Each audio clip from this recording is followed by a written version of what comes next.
Welcome to the Athena Wellness Podcast, the show that invites you to take a seat around the community fire and listen to stories that inspire.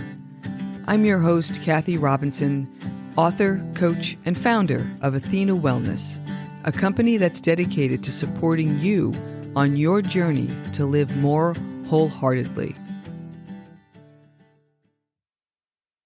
Hello and welcome. Thanks so much for joining me. I'm joined today by musician and coach Kevin Roth. After making over 50 recordings and winning numerous awards, Kevin was diagnosed with stage 3 melanoma and given only 2 to 3 years to live. Faced with the choice of either focusing on dying or living, he chose the latter. Kevin changed his diet and outlook and then set out to create a life on his own terms.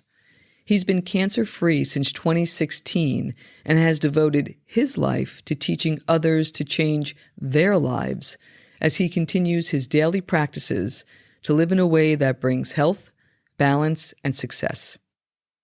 Here's what we cover: the impact Kevin's diagnosis had on his life, how his experience led to creative life design coaching, how a mindful awareness practice can help us recreate our stories, the creation of his dulcimeditation, and the wonderful practice of a self-date night. I've also included a link to Kevin's website where you can learn more about him and his offerings in the show notes. And now on to the show. I hope you enjoy the conversation. Kevin, welcome to the Athena Wellness Podcast. Thank you so much for being here today. Looking forward to it. Please share a bit about who you are and what you do. Oh, who am I?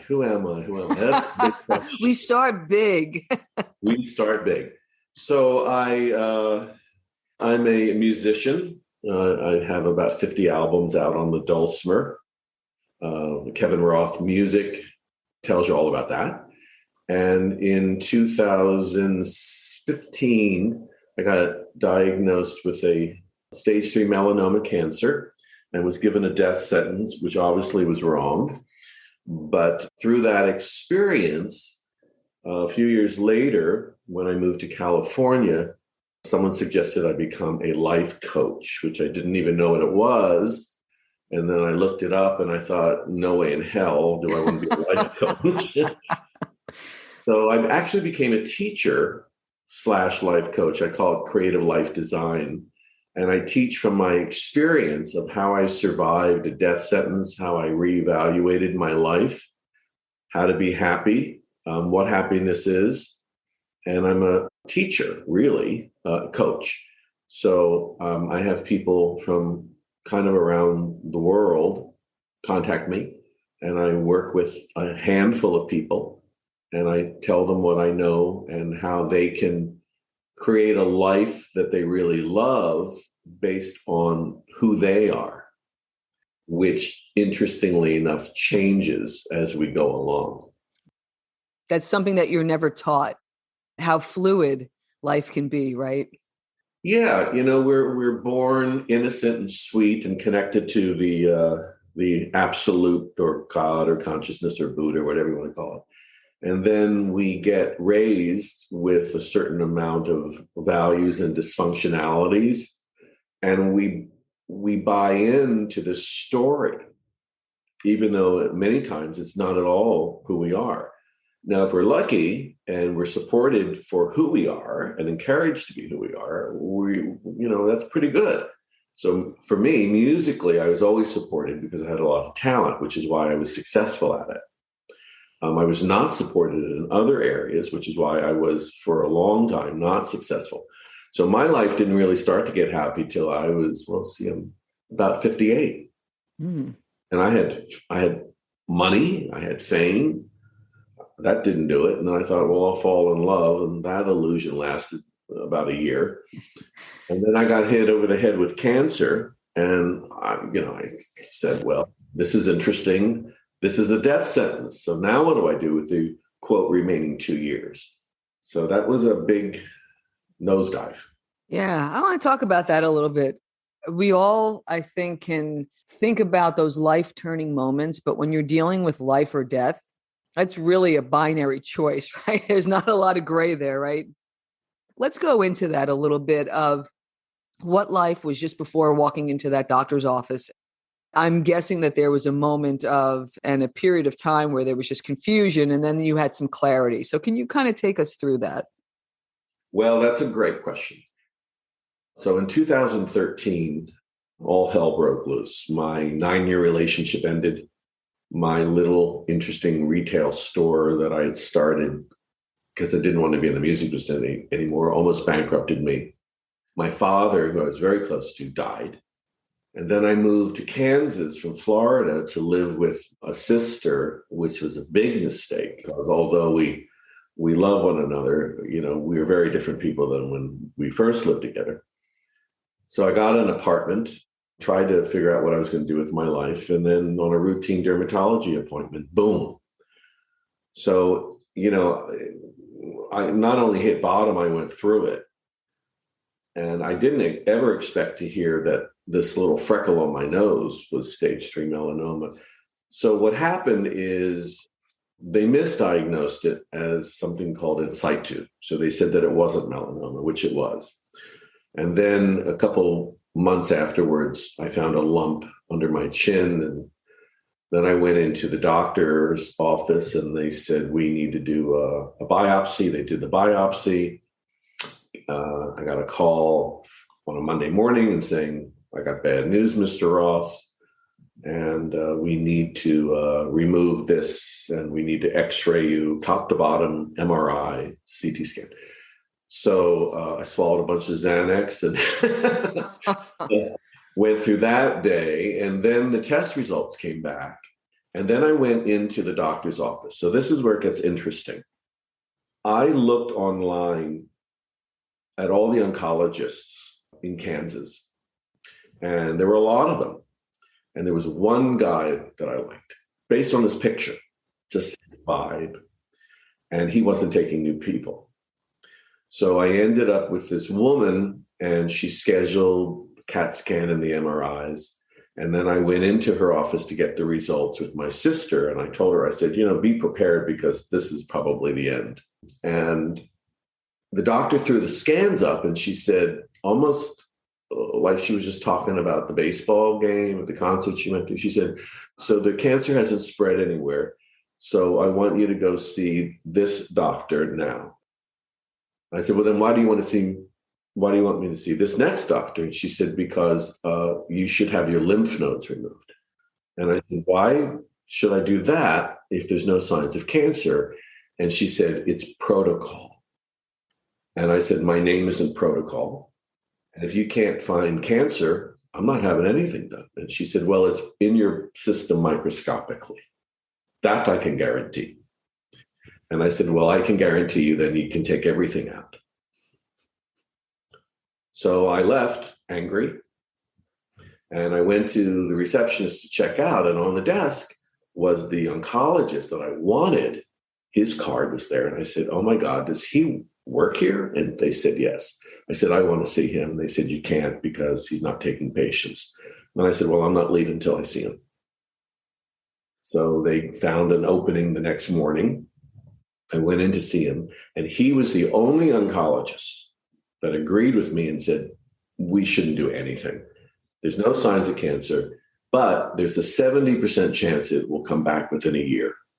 And then there's no cure. So I waited for the year, and I went on a small little concert tour, and I had some very mystical kinds of experiences. I looked at Western ways of dealing with illness, and I looked at Eastern ways of dealing with illness. It's a very confusing place to be, especially with melanoma, because there are no right answers. It either comes back and you're dead, or it doesn't come back. So I changed my diet. I found someone who had cured herself without medicine from stage 4. And I called her and I asked her if she would work with me just to help me understand what was going on. But the big thing was, what was I going to do with the time left. So I realized fame and fortune wasn't going to save me. Love wasn't going to save me, except loving myself more. And I thought, get out of Kansas, go back to California, be a bohemian. Your dog matters to you. Your music matters to you.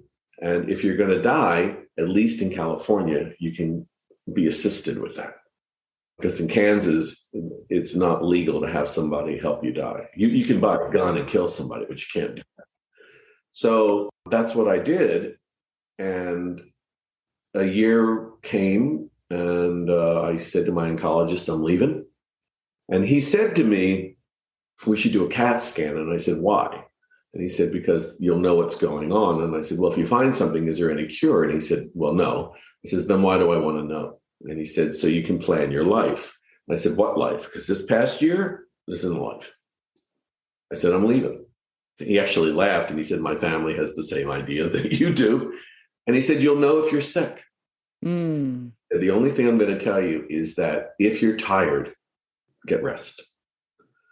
And I drove for 3 days out to California. And then a couple of years later, when I realized I wasn't going to die, actually a year later, I thought, I'm not going back to living the way I used to live, which caused the cancer, I believe, because illness and inflammation and stress and all that kind of stuff is what causes cancer. We all have cancer in our systems. It's what brings it out. And if you take all the things that I went through, it's enough. One of those alone is enough. And so I thought, I'm just going to do my life the way I'm doing it. And that's it. And I found a way to work it. And then one day someone said, you ought to teach this to people, what you did. And that's when I started to talk to people about it. And they signed up as clients and have been with me, most of them, ever since.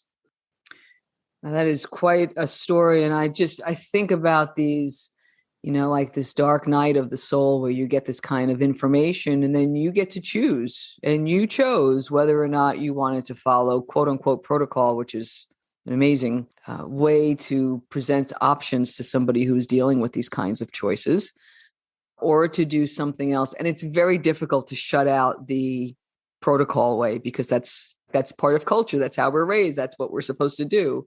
So how did you fortify yourself as you were going through this? And I don't mean that physically, I mean more spiritually and emotionally. How did you support yourself through really going against the cultural grain? Well, the first thing I did is I contacted someone who had cancer, and she said, the first thing you need to do is to trust your gut. So I did that. And the next thing is I got very angry at God, of course. And then I realized one day that I was my own best friend. I didn't know that because Kevin was always looking for Kevin's career, the next album, the next tour, the next paycheck. But this was a different thing. I had to find empathy and sympathy and patience with myself. And then the miraculous started to happen. One day I was watching Netflix and I happened to find a movie on a guy named Yogananda, who was an Indian guru. I wasn't interested in him, but I'd heard of him because of George Harrison. And I watched the movie and it was interesting. He talked about self-realization and something said, watch it again, which I never do. But within a week's period of time, I watched it twice. And then something said, look for his church. And I'm thinking, well, there's not going to be one in Kansas. I know there's one in California, probably New York. I Googled self-realization Yogananda and discovered that there was, in fact, a church across the street from my apartment. Wow. I had passed it a million times and it had no signs. And I went in there and I just felt a tremendous weight lifted off my shoulders. And I liked what he was saying. I didn't feel a connection that he was a teacher, but he was a bridge to me looking into more of what was self-realization. And I discovered a guy named Ramana Maharshi, who as soon as I read his work, I said, this is it. It was the same feeling I had when I first saw the dulcimer. This is my instrument. And I began to look at his work, and I found an author here in California named Robert Wolf, who I didn't know was a teacher that was sought out. I just thought he was an author, and he agreed to meet with me, and I came and I sang him some songs, and we became friends, and he became a teacher for me. But the bottom line to all of this is that we live in this dream experience. This is not necessarily real, but we experience our life as real. So that could be thought of spiritually as woo-woo. I'm a very practical guy. So, okay, tell me all this is an illusion. That sounds wonderful. There's consciousness, gray. Okay, so big deal. Now what? And then came science and quantum physics. And quantum physics said the same thing that the spiritual teachers from millions of years ago said, the Upanishads. And I went, now, wait a minute. This is interesting. So quantum physics is telling me that the universe is expanding, but into what? Science is telling me we're made of atoms that are 99.9999 empty. Am I empty? Is there a God? Is there not a God? What is the God? Well, what is this life? Is this real? What do I need to worry about if it isn't? And then the light bulb went off, and I went, aha, all of this is the mind. No mind, no problem.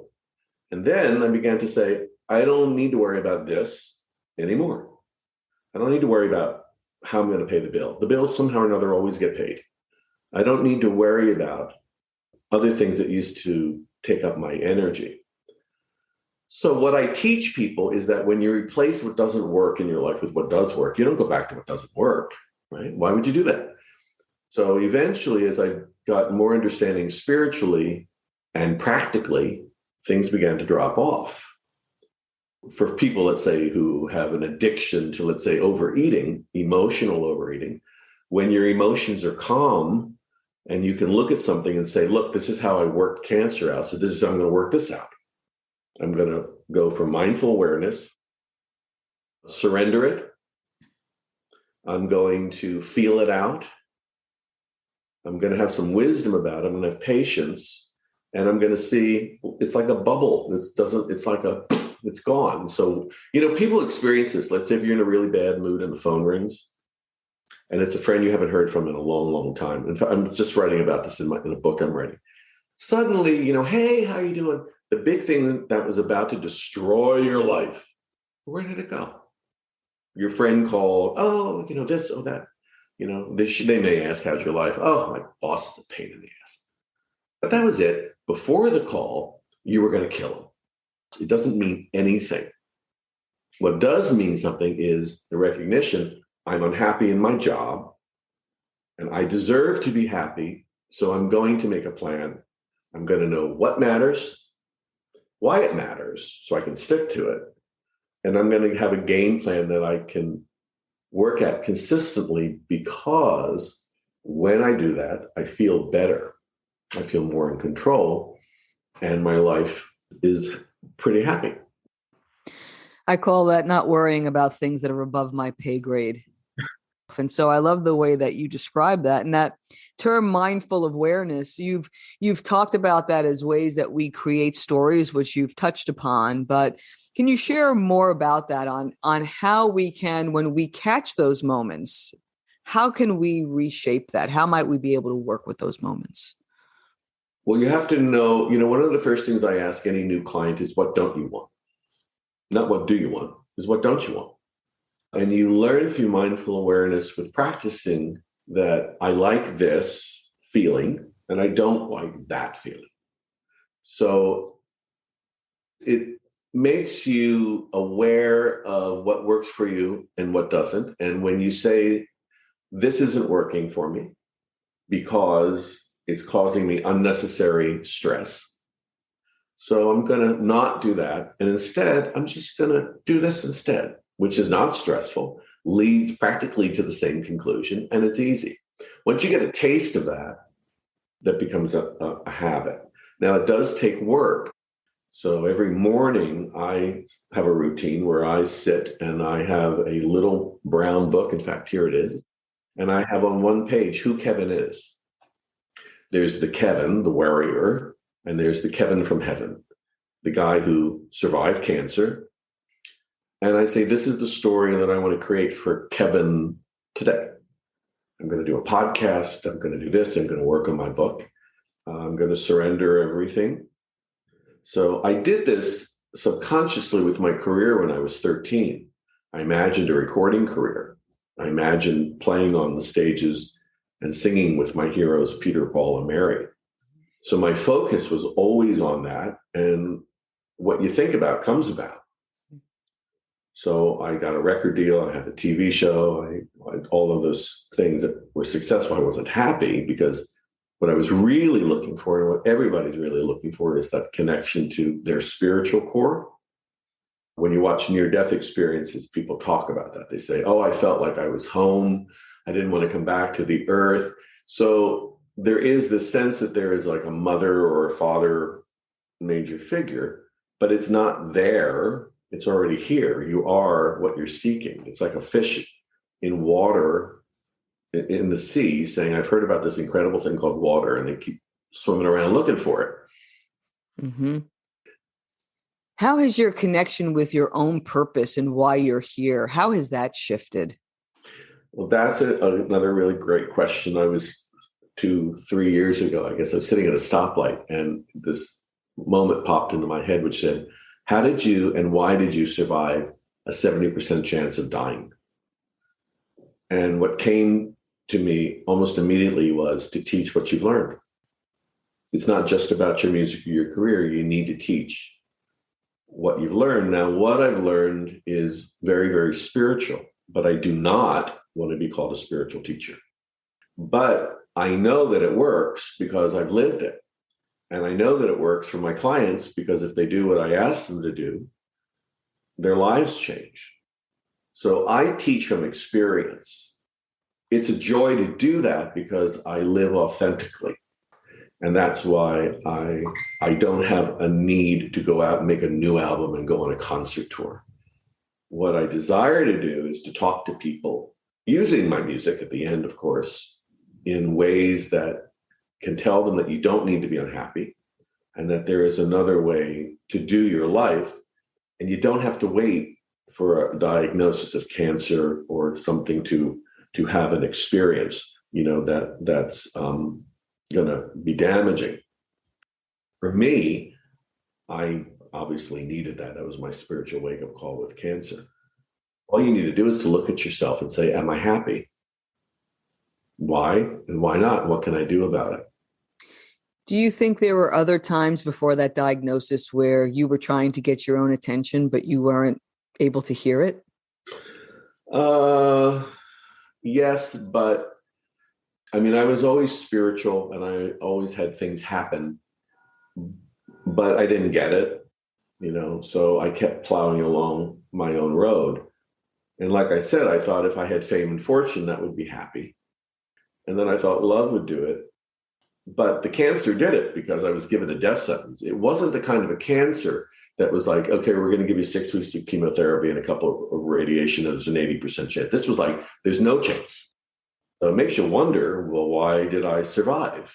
What am I doing? So my purpose, I feel very clearly, is to spread this message to whoever's supposed to hear it.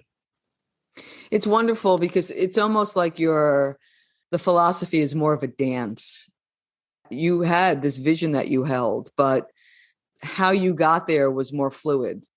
Like Googling that church, which was a step on this path rather than needing to have everything laid out for you. And that shift is it's huge in the way that you were living and approaching life. And to be able to offer that up, having seen both sides of that, is really valuable for the people who find their way to you for some insight and some new ways of working in their lives. So I absolutely love that. And the sense of using your inner witness to see how I'm feeling and how I might be able to rewrite that story to come up with, like you said, what should Kevin do today? It's really a beautiful way of living life. Well, it's more fun. Absolutely. Yeah.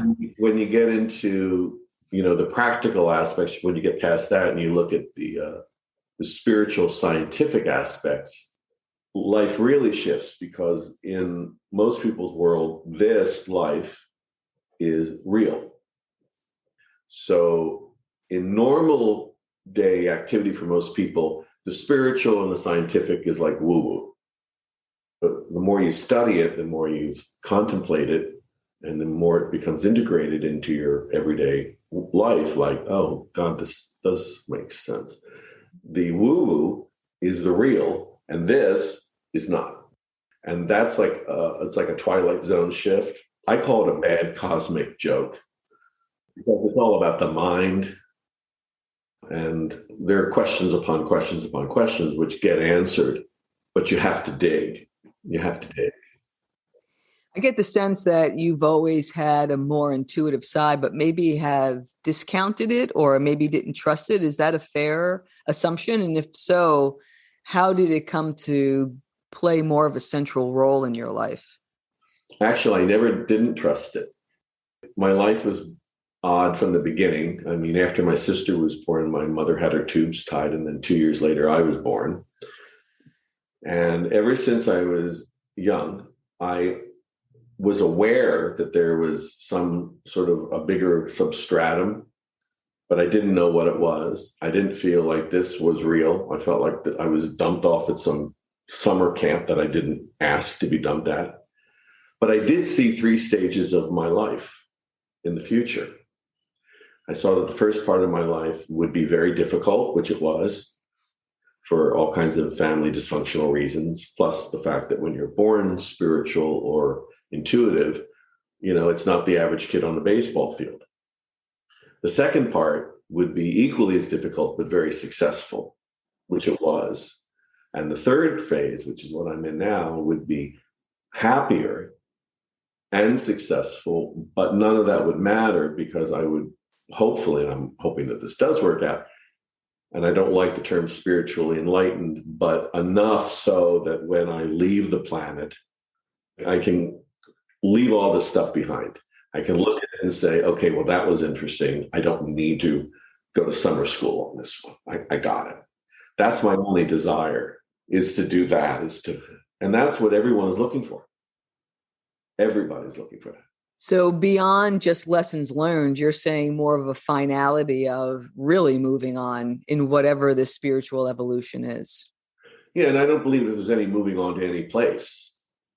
But I do think that there's an understanding of this, what they call school on earth, why you're here, what your purpose is, and how to adjust this dream life, so that it works for you.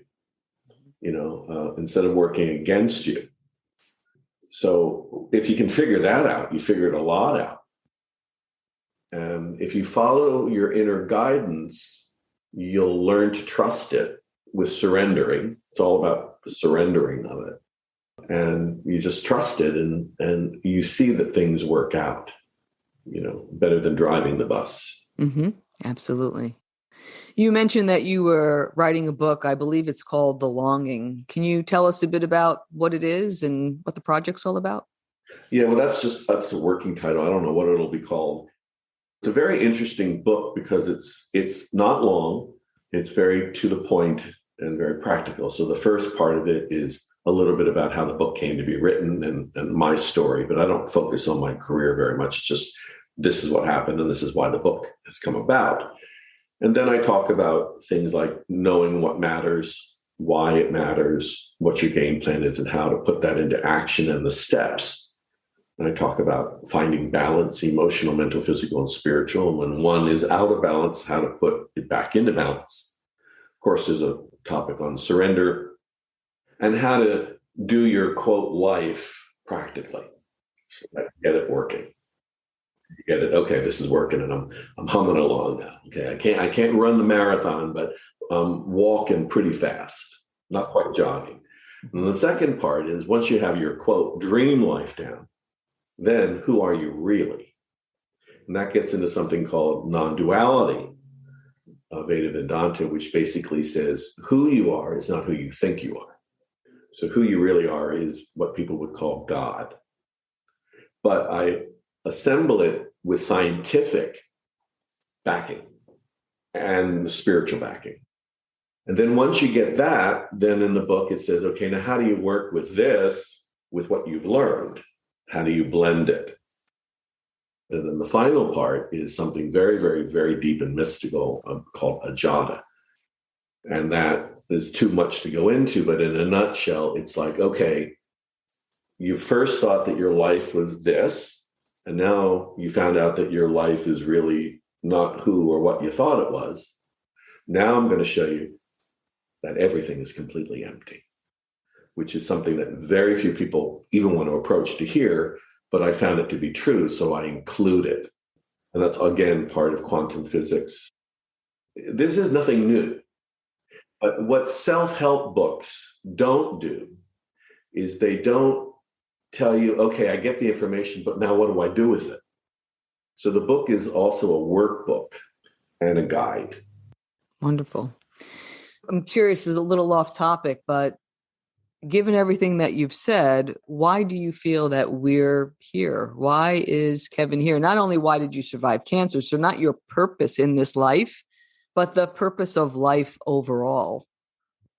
Well, in this illusionary dream experience, it's to understand who you are. Who you are as the God energy. Yeah. And the mind ego rises, but they're false. So basically, I think we come to learn that this is a dream and we're the dreamers within the dream. It's like we're actors playing the role. For our own evolution. Yeah. Yeah. And then when you find out who you are spiritually, really who you are, some call it consciousness, then you begin to understand that a lot of what you worry about and what you think about is not worth it because it's very temporary and it doesn't go anywhere. So all of this is set up, at least the way I coach people, I teach people, is that don't take my word for it. Let's experience it. Do you, by thinking about this differently, does that change your perspective? Well, yes, well, no. And eventually what happens if you do it right is you get rid of the things that don't work in your life. And I think that's the purpose of the dream experience, is to understand that the whole thing is to find out who you are. Who am I? Really, who am I? Absolutely. And you mentioned love and self-love. My last question for you has to do with an amazing practice that I know you have that's called Chill Pill, which is a date night with yourself that I absolutely love this. So I'd love to hear a little bit about the practice and what benefits that you find come to you from practicing it. Well, I was sitting here one night and I was lonely. And then I looked inside, as I do, and I thought, you've got this adorable little dog near you. You have all the music that you love in your house, and you can cook. So why are you lonely? And I thought, well, I don't know. I need to be around whatever it was that the mind thing was telling me. And I thought, you really don't need that. So why don't you throw on some jazz and order yourself a pizza or cook yourself something, pour yourself a glass of wine and just hang. And I had the best time.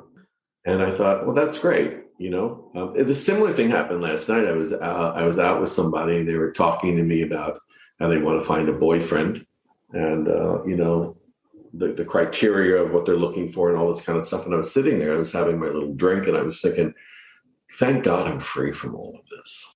I mean, I get it, but until you've had a death sentence and you wake up and you say, none of that really matters. So what keeps me happy on date night is knowing that I have everything I need in me. And when I think I don't, it's just my mind. So I do have this thing called dulcimeditation. So I play the dulcimer. So what I do is if I'm upset, I'll put the dulcimer in my lap and I'll start playing it very easily, simply. And it's like a baby in a crib who's wailing.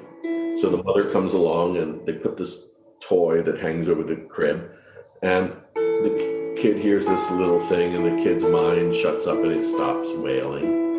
So that's what happens as adults is I lullaby my mind so that it has something to focus on that's soothing. And I ask myself, okay, Kevin, what's going on here?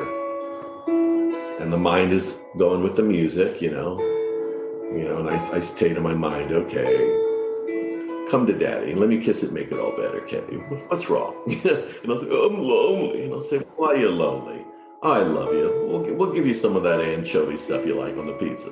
Oh, okay. And then it goes away, and then the whole thing is gone. And it takes me about 3 minutes, takes my clients maybe 5 or 6. And they ask inside, what's going on? And the subconscious is allowed to come out and say, this is what you need to do, or this is what you don't need to do. While the mind that's a monkey mind is now quieted with the music. So it's a really interesting technique that someone told me that I actually did that I didn't realize I was doing. And they said, oh, it's like a dulcimeditation. You can do it listening to music too, but the idea is that you want to ask yourself, what do I need to know? How do I feel about this? What should I do? What shouldn't I do? And you'll know that the answers are right because they'll come up very quickly. Lovely. Lovely. And I know we're going to do an example of that in a bit, but I wanted to make sure that I asked how people can get in touch with you, Kevin. If they want to reach out, if they want to hear more about what you do, how can they find you? And they can contact me through kevinroth.org. And I do a free 30-minute interview question to see if I can help you one way or the other. There's also on my website, I think it's still up there, is a 5-minute stress buster breathing thing that I teach. And so I just tell people, if anything I said resonates with you, it's a 30-minute free call, doesn't cost you anything, and I can talk to you and see if we're the right match, if you need some help or direction or something like that. And all the right people find me. Or if you want a dulcimer. It's funny how that happens. Yeah, you have special ones that you designed them, or you've. Yeah, a friend of mine designed the sound holes. They're planets, and then they're built with certain woods for me by a dulcimer maker in Arkansas. And, when people buy them, they come with a free dulce meditation lessons online. It's a very easy instrument to play, even if you don't think you're musical. Mm-hmm. Yeah, it's a beautiful instrument. There's pictures on your website. It's just gorgeous. Very good, my friend. I really appreciate you sharing your wisdom. I'm sure our listeners will get much, much benefit, and I really thank you for your time. Oh, well, thanks for having me. I hope I said something that was worth it. Thank you so much for joining me today. I know there are many ways you can spend your time. Thank you for choosing to spend it with me. Until our paths cross again, be kind to yourself and show your warrior spirit some love. If you know anyone who could benefit from today's episode, please pass it on. And many thanks for supporting the show by subscribing and leaving a review.